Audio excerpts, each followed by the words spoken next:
background.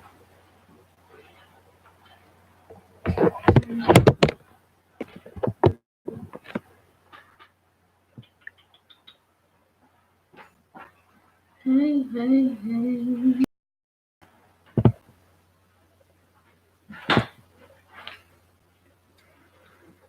I am getting ready, setting up to be interviewed, y'all. So I got a couple of cameras. I'm getting ready for this interview is with Shontal Brown of Daughters of the Most High.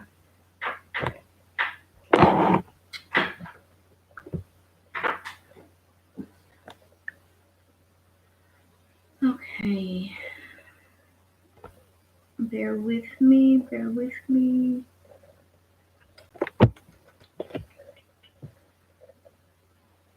Make sure my lighting and everything is fine. Okay.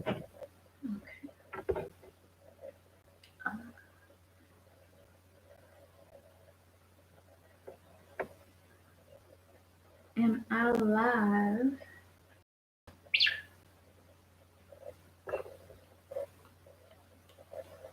And I don't know if my screen is going to be sideways or not. Y'all help me out. I might have to. Okay, for my YouTube audience, I've got YouTube going and Facebook going, and I'm waiting on Miss Chantel on Daughters of the Most High now. And so, how this interview basically came about, if you know the setup of Zoe Life CCP, we do like a lot of interviews and different things like that. And um, she just finally went. She was like, "Why aren't you interviewed?" So here we go. Her own right now, so we can really talk bounce around situations and don't really want to put ourselves out there or really see a spade, like they say, call a spade a spade, what it is. So give me 1 second so I can see if I can get her on right now. Okay. I am here. Hey. Let me see if I can bring her on. I am here. I thought so let me try and okay. Hopefully it'll stick because I need a new phone and my charge is going down. So I'm going to actually I'm going live from my iPad, but I actually need to rotate that too. And that sucks because both of the devices are on the charger, but it's fine. It's absolutely fine. And then I'm live on my YouTube channel, so it's fine. Good evening. Good evening. Good evening. I was just speaking on Daughters of the Most High. Okay. And the foundation of it. And basically what happened is it's based off of Proverbs 27:17. Right. And one of the things and one of the desires that I've been having with women today, our age, and just women period, let's just get back to that love with each other. Yes. You know, sometimes we have it where now we have a friend 20 years, 30 years, and you tell them the truth and you fall out over the truth. Yep. And we need to get back to that point where we can really tell the truth. Exactly. And just be real with each other and love each other. Like they used to say, tell the truth, shame the devil. Right. And just love each other anyway. It ain't hurt, you know. Somebody hurt my feelings today. Was there some truth to it? Yeah, it was. It was a little truth to it. I didn't agree with it, but it was a little truth to it, and I understood it. Yeah. But it came from a loving place. Right. So you can't get mad when it's coming from a loving place. Exactly. Get back up and try again. Exactly. So I was on your blog, and if you haven't been to Zoe, you need to go see it. on the blogs as far as Very women late. consent, but on 1014, you did Dear Bitter Baby Mama. I did. On 1011, you spoke on X. And on 1018, you spoke on thoughts and actions setting you free. And I was like, all three of them, okay. When you're a bitter baby mama, Exodus is new beginning, so you Yeah. have to get over the bitterness. Yeah. So I want you to help us as women. And if you have, like I said, if you haven't been to the blog, get on the blog. It's Joy D Speaks on Facebook. And she do record. I mean, it's so much truth to it. It's so much truth to it. It may hurt Yeah. because I mean I was a bitter baby mama for a minute, but it also grows you up in a way because, Yeah. like you said on the blog, it ain't only his fault. In order to get pregnant, it has to be two people. Come on. I want you to elaborate on that for us all. So, bitter baby mama, dear bitter baby mama, and the blog page is zoedspeaks.com. So if you haven't visited the blog page, is zoedspeaks.com.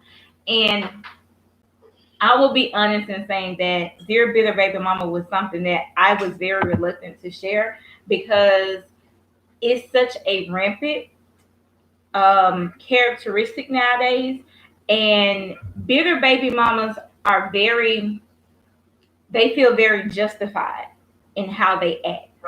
And it's no coincidence that most baby mamas that have the term bitter baby mama, they all act the same. So you have different women that are disconnected, don't know each other from day and night in um, East Coast to West Coast, but they all act the same. And I said, this is not like, this is not natural. And so I've talked about it in a very bold way before, but this time when I talked about bitter baby mama, it came from a place of healing, it came from a place of compassion, and it came from a place of, look, let me give you a dose of spiritual reality, because this is not, and what I know that God has called me to speak about the tough issues, the tough topics that we normally don't talk about. And because of that, I have not been as obedient. And Dear Bitter Baby Mama was one of those topics that I hadn't been obedient about, because I was like, I don't really feel like dealing with the backlash. I don't feel like dealing with no attitudes. I don't want anybody to assume anything personal. Like, I ran from it myself, but what he showed me was, first of all, I called you to speak. I gave you the words to speak. I give you the revelation to deliver. So if I give it to you, then it's a need for it. And so basically what Dear Bitter Baby Mama addresses is, you are not healed from that last relationship. If you can't speak positively about the father of your child, if you are creating a if you're alienating that child, and by what I mean by that is, you say slick stuff around the child concerning their father or their mother. Well, we're talking about baby mamas right now, but it's some bitter baby fathers too. But we're talking about baby mamas right now. If you if you can't say anything positive, if you can't encourage that child's relationship with her father or his father, then there's something that hasn't been healed enough in you, because at the end of the day, you chose that father, you loved him for however long you were with him, you wanted to have a child with him, otherwise that child would not be here. And so I, like you, I was a bitter baby mama. My second child was born in an unforeseen circumstance that I never thought I would see myself in. He was married. I had just gotten divorced, and but the thing about it was, my mama, I'm grown out. Well, no, I wasn't at her house because I was divorced and had moved back in. But she told me, she said, go down there, do what you need to do, and bring your tail back, because he lived like a couple of hours away.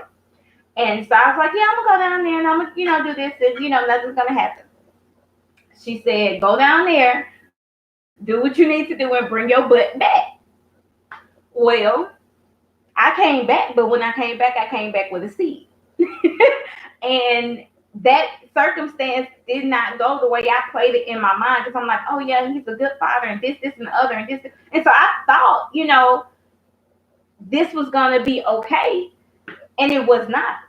And both of us had to deal with the fact that we had created this child in circumstances that weren't fair to her. And at the end of the day, that's who it's really about. It's about the child. No matter how he acted towards me, I still made the decision to have that child, to lay down and sleep with him, regardless of who he was at that moment. And so for months and months and months, I carried so much hatred in my heart towards him, and his actions weren't any better towards me. But I finally, and it was through healing, I had a friend. I don't think he would want me to call his name out, but I respect him so much as a father.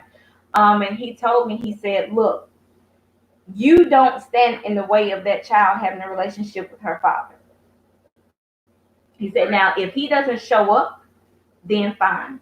But you don't stand in the way of that, because that child is going to grow up and she's going to regret you, not the father that wasn't there. Because at the end of the day, that is still her DNA. And I think as mothers, we have to realize that when we make certain decisions, we have to accept the consequences of those decisions. Is it fair? No, but those are consequences. And when I told my youth pastor, because I was a youth leader, had just kind of risen back up and decided to walk, in righteousness to be a leader. She said, well, we know the child is not a mistake. She said, but this is a consequence of your actions. She said, we live and we die by the consequences of the decisions that we make. And so with Bitter Baby Mama, I wanted to let women know, you're either pushing or fostering a healthy relationship with that child and their father, or you're hindering it. There is no in between. And a lot of times, what we really see is women can jump from relationship to relationship to relationship and introduce their children to new men after new men after new, or new man after new man. But as soon as that the father finds a woman and settles down with that woman, or even if he finds them, then you get all of the drama. And it goes to show that there's something that's not healed in you, whether it's jealousy, whether it's rejection, whatever it is. Your relationship with that child's father, good or bad, should never, ever, ever, ever, ever, ever come in between that child's relationship with their father. It just should not be. It's wrong. And too many women are not held, excuse me, too many women are not held accountable for those actions. And so many children are suffering because ultimately they're being rejected. They feel rejected as well. They're being manipulated, and it's really a form of witchcraft. You're manipulating your children to have a relationship with you and not their father, because of whatever issues you have with that man. So it's just something that women need. And I don't know, we need grief counselors. If we just need a conference for baby mamas in general, but we just really need to just don't have a dose of spirituality, and that's what that block was about. You know. We do. And one of the things that I noticed and I have came to terms with this generation, the Bible is really fulfilling itself with a whole lot with this generation. And it is not the season nor the time for division to happen within a mother and a father, or within household. Division is not what we need in this season, because it's something going on every day with a child. Exactly. And it's to the point where the kids themselves, some kids, have manipulators, but they Exactly. tell their mama something, Exactly. they tell their daddy something, and Exactly. it works in their favor. Because there's so much division among the adults. Because when I was little, you couldn't play back and forth. You know what I'm saying? You couldn't do that. You couldn't put